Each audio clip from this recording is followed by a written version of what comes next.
Mababaliw na gayuma gamit lamang ang inyong ihi at karayom. Hello mga guys, kumusta kayo? Panibagong araw, panibagong video na naman tayo. And sa araw na ito ay isa na namang video ang aking ituturo sa inyo na simpleng gabay o simpleng pamamaraan na makakatulong sa atin. At bago ang lahat, gusto ko lang mag-disclaimer sa mga taong hindi naniniwala at hindi gusto ang mga kagaya nitong video. Please skip this video and maghanap kayo ng videos na gustong gusto nyo. Dahil ang video na ito ay para lamang ito sa mga taong naniniwala and gusto mag-try. Sa lahat po ng mga nagko-comment po dito sa aking video dito sa loob ng aking channel, mag-iingat sa lahat ng mga nagre-reply sa inyo na dinadala kayo sa kanilang WhatsApp in Emo app upang hindi po tayo ma-scam at hindi po masayang ang ating mga pera. Ngayon po, ituturo ko sa inyo ang gayuma na nakakabaliw gamit lamang ang ating ihi at karayom. Dito po ay pwede mo itong gawin sa taong inyong nagustuhan na hindi nyo pa karelasyon upang kayo po ay magkarelasyon. Pwede rin po ito sa parihas ang kasarian, babae ito babae and lalaki ito lalaki. Siyempre naman sa ating babae at lalaki na mag-partner.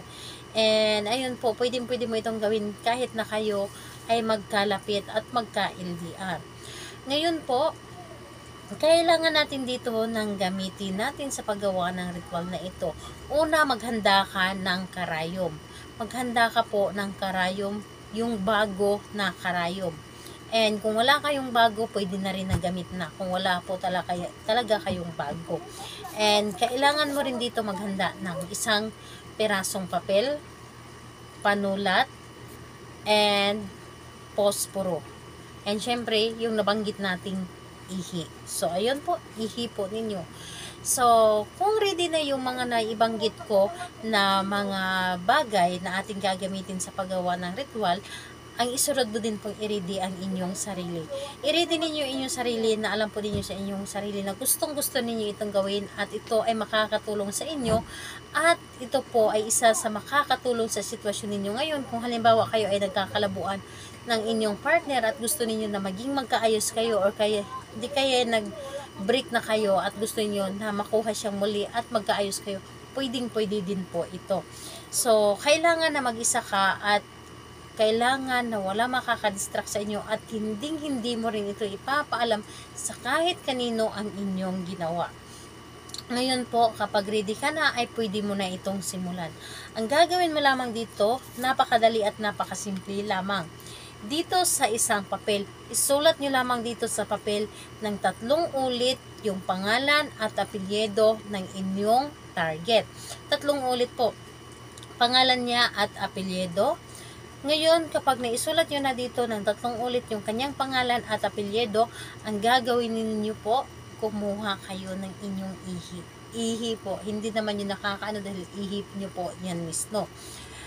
Ihi po ninyo, isawsaw nyo lamang ang inyong daliri or hintuturo, ipahid lamang sa pangalan at apelyido ng inyong target. Ipahid lamang dito sa kanyang pangalan. 3 ulit po.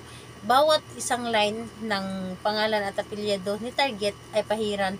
Yung 3 line po dapat po ay mapahiran po dapat ng inyong ihi mismo. Ngayon kapag pahiran nyo na ito, tupiin nyo lamang ng 3 ulit din po ang papel. 3 tupi. Ngayon kapag naitupi nyo na ito ng 3 tupi, tusukin ninyo ito ng karayom. Tusukin lamang ito ng karayom ng 2 bisis lamang. Parang ilalak nyo lamang ang papel. Ngayon, kapag nailak nyo na ang papel gamit ang karayom, hawakan at sabihin po ninyo dito na simula ngayon, ikaw ay mababaliw ng husto sa sobrang pagmamahal sa akin. Siyempre, huwag ninyong kalimutan na sambitin ang pangalan at apelyido ni target. So, sambitin ninyo at sabihin ninyo na simula ngayon ay ikaw po ay sobrang mababaliw sa sobrang pagmamahal sa akin at ako lamang ang mamahalin mo at hindi ka natitingin pa sa iba. Wala ka ng iba pang titingnan kundi ako lamang at wala ka na ibang mamahalin kundi ako lamang. Mababaliw ka kung hindi mo ako makikita o hindi mo ako makakausap at gustuhin mo na lagi mo lamang ako makasama. Gustuhin mo na lagi na lamang ako nasa tabi mo. Pagkatapos mong humiling, kunin mo ang inyong panindi, posporo o di kaya lighter, sunugin ito gamit ang posporo at lighter or lighter. Kailangan na sa pagsunog ninyo kasama yung karayom na hayaan ninyo na mahulog yung karayom.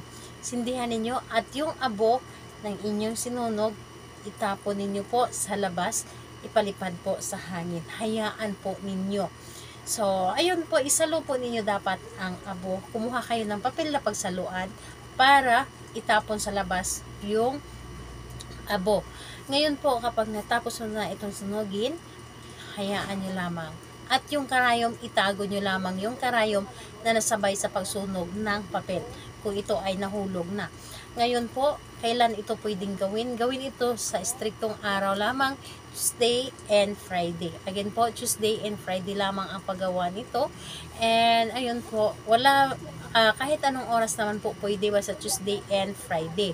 And ayun po, sa lahat po ng gustong magpa-shoutout, mag-comment lamang sa baba para ma-shoutout kayo sa next video.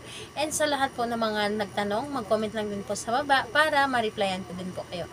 Salamat po sa inyo. Bye-bye everyone. God bless us all.